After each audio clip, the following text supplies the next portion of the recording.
This is the TUTTIO ICT Electric-Bike. To be honest, it's hard not to notice it at first glance. This thing looks more like a mini electric motorcycle than what most people picture when they hear e-bike. The frame is just solid and beefy, with a super modern design and those eye-catching 20-inch fat tires.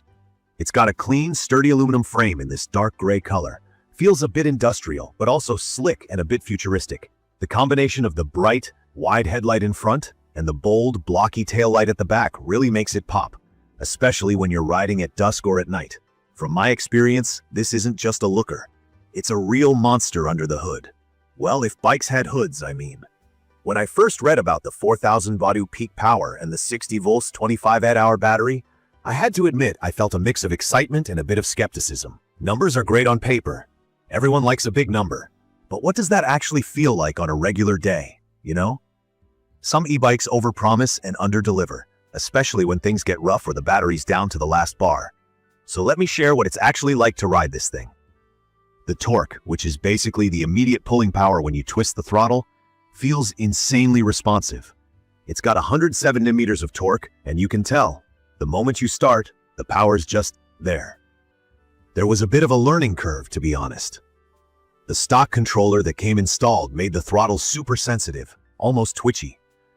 I struggled to keep it under 10 miles an hour when cruising through crowded bike paths, since it pretty much jumps from 0 to powerful in a split second. Feathering the throttle for slow, steady rides was tough. I care quite a bit about feeling in control, especially on powerful bikes like this, so I swapped out the original controller for a VESC 75200 Pro. It's a more advanced, programmable controller you can tweak with your phone. Suddenly, the throttle response transformed. It's now smoother, way more linear, and much easier to modulate. That means if I want to roll at a walking pace or blast down an empty road, the power now matches what my hand tells it to do, instead of feeling like I'm wrestling with the bike for control. For anyone wondering, switching controllers isn't for absolute beginners, but the payoff is huge. The next thing you notice is just how much this ride soaks up bumps. Full suspension on both ends, an inverted fork in front, spring suspension at the rear. For city rides, potholes barely register. But when I took it to some rocky trails and loose gravel, that comfort was still pretty decent. Although honestly, the suspension isn't as plush as the frame looks. It's a little clunky, especially in the back, and bottoms out if you hit something bigger or try to jump a curb too aggressively.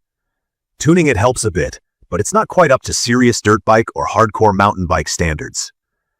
That being said, for most city adventures, ramps, and light off-roading, it still does what you need.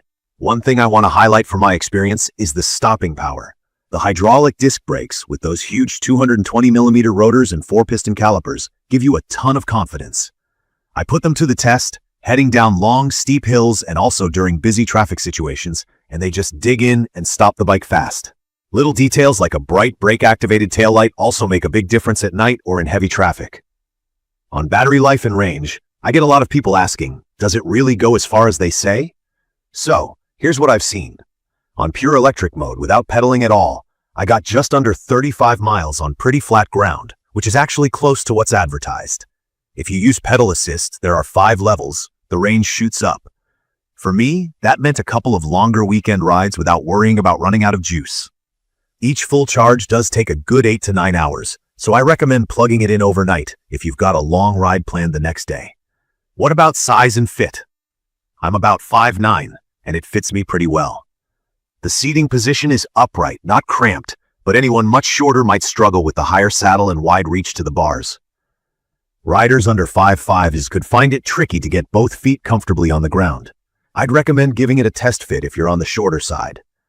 Also, it's not a light bike, over 100 pounds, so if you need to haul it upstairs or lift it into a car, you're gonna notice. A few other things worth mentioning. That big, colorful screen in the middle is super easy to read and shows you everything you need.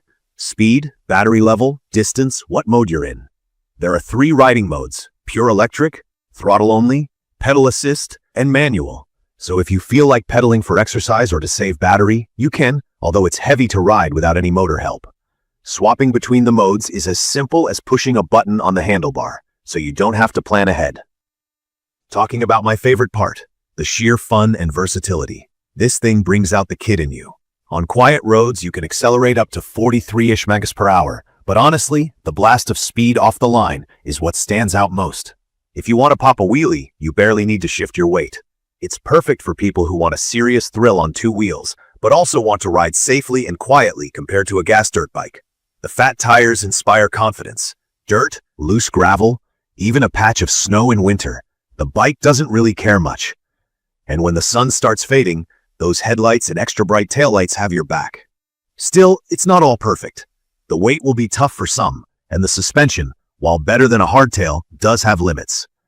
If you like super technical mountain trails or need featherweight handling for tight city parking, this probably isn't your ideal bike.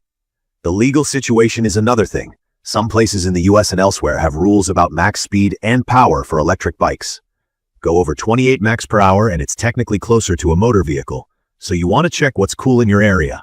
In conclusion, the TUTTIO ICT electric bike is everything I'd hoped for. Serious power, solid range, great looks, and solid tech. It blurs the line between an electric mountain bike and a lightweight electric motorcycle, and it does that with confidence. I'd recommend this for anyone who wants more power and range than a typical commuter e-bike, likes to ride on different terrain, and doesn't mind a bit of extra weight for all that you're getting. From my experience, it's completely changed how I look at what an electric bike can do, and made getting out on two wheels genuinely exciting again. If you found this quick review helpful, tap subscribe and leave a comment if you have any questions or want to know more about this bike or electric bikes in general. Thank you for watching.